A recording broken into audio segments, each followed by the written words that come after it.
Thanks for joining me for this edition of the Author's Corner, brought to you by KNEO 91.7 FM, The Word. I'm Roberta Foster, and today I have the pleasure of talking with Janel Breitenstein, and she's the author of the book, How to Stop Yelling Up the Stairs, Keeping Your Cool While Raising Your Kids.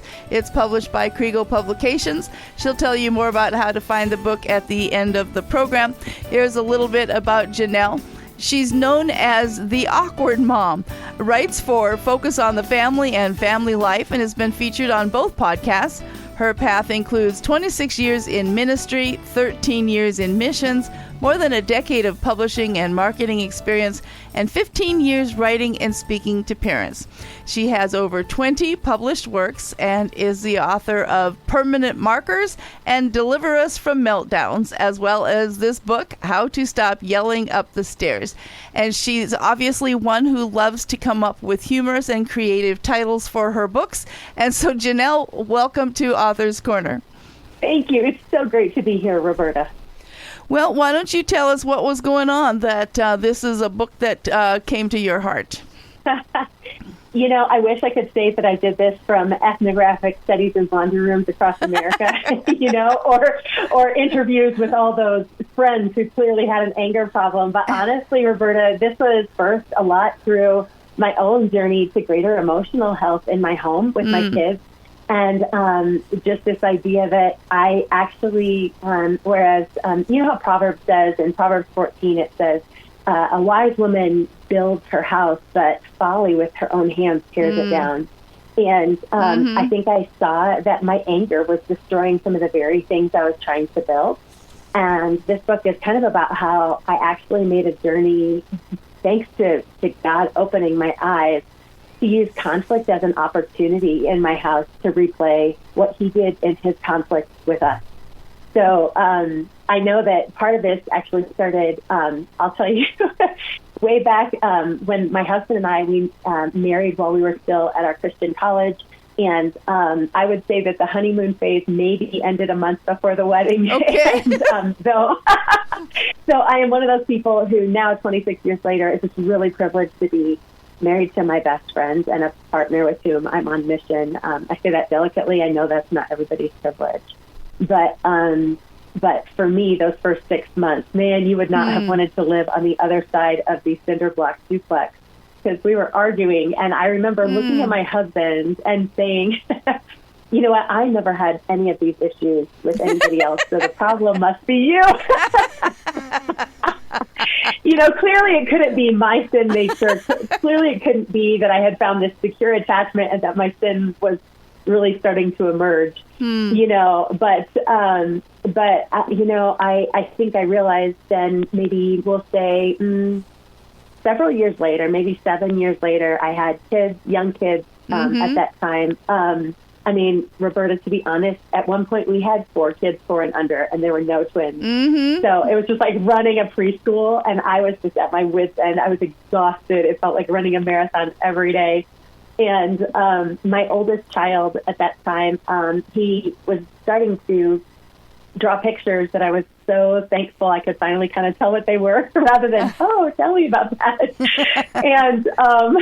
And this one was all in red marker, which is a favorite color. And I could tell it was me with him because we were flying kites like we'd done that weekend. And I had kind of these mattress spring curls coming out of my head. My hair's really curly. And he said, my eyebrows were downturned in the picture. And he said, I made you look angry, but you're not angry in this picture. And I said, well, am I usually angry? And he said, well, you're angry a lot, but you're not angry in this picture. And I think it was especially painful because at that point, at that particular week, like anybody over 4 foot tall might have identified me as hormonal.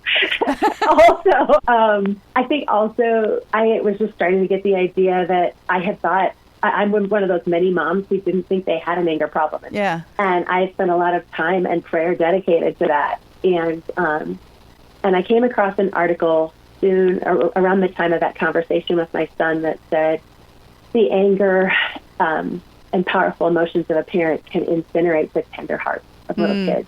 And I had to start asking myself, do I want my kids to have to protect part of themselves from me? Heartbreaking So for sure. Yes, that's what God used to catalyze my journey and get me to start looking my anger in the eye. Mm-hmm. Well, chapter 1 of your book kind of seems to address that, because I'm guessing there's a probability that many moms or dads don't really see themselves as having an anger problem. So you start right off the bat, you're going to hit it right with the nail on the head on the, whatever that saying is. What anger problem? What anger problem? Yes. So that's, and you start with that story, I think, that you just told, of how it made it a reality that you had some anger to deal with. So as the Holy Spirit helped you through that, did you find a source of anger that you were able to deal with, or was it a whole personality change that you were going to have to allow the Holy Spirit to do in your life?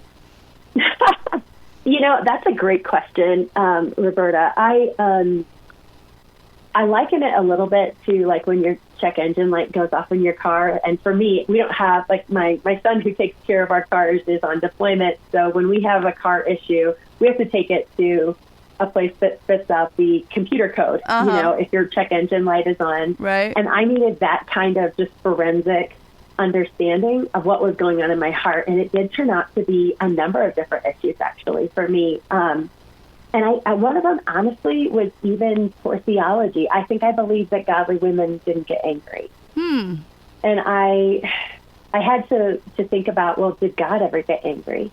And if so, what did he get angry about? And was my anger actually about his kingdom or about mine? Ephesians 4:26 says that we should be angry, but not sin. And James says that the anger of man doesn't bring about the righteousness of God.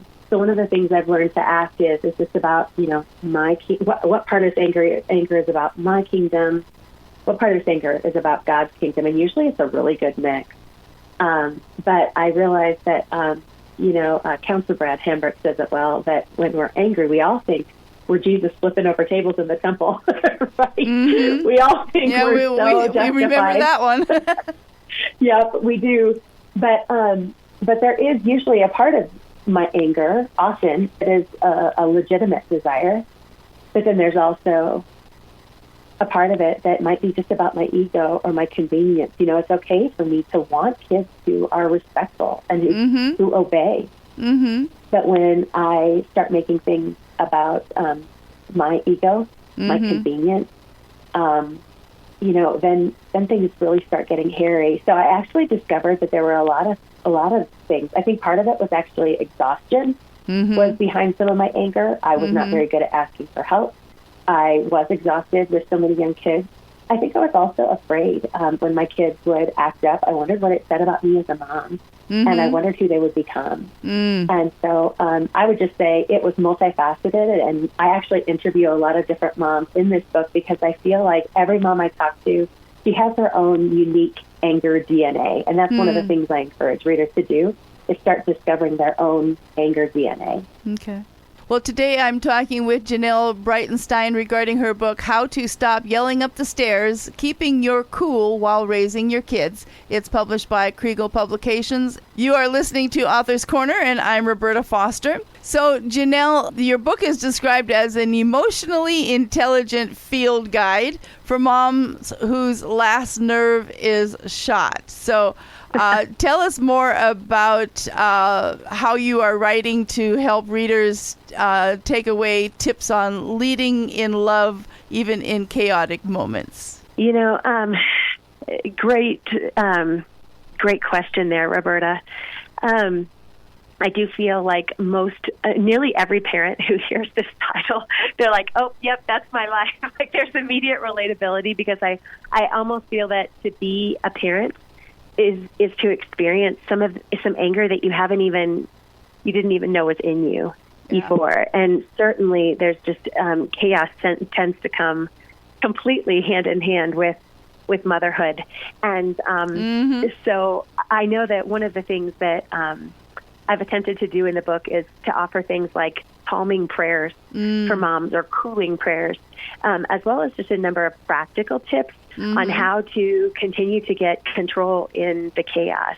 One of the things that has been very helpful for me is continued understanding of how our brains are made by God, and things like our fight, flight, freeze reflex. When our brains are in fight, flight, freeze, or when our kids are in fight, flight, freeze, it actually takes 20 to 60 minutes to come out of that space. And I don't know about you, Roberta, but when I'm in fight, fight, freeze, that is not the healthiest version of my parenting. It is not the holiest.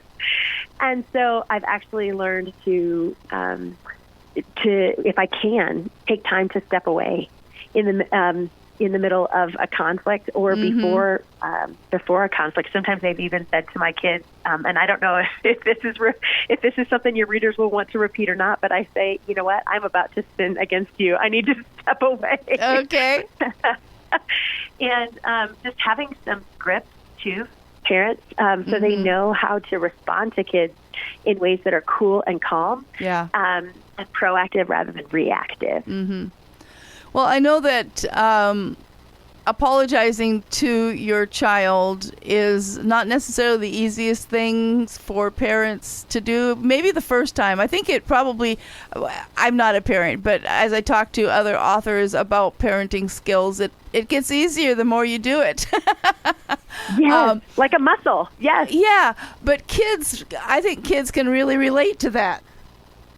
That way they know that moms and dads aren't perfect, and that's probably part of the apology. I'm not perfect, but God is working on me.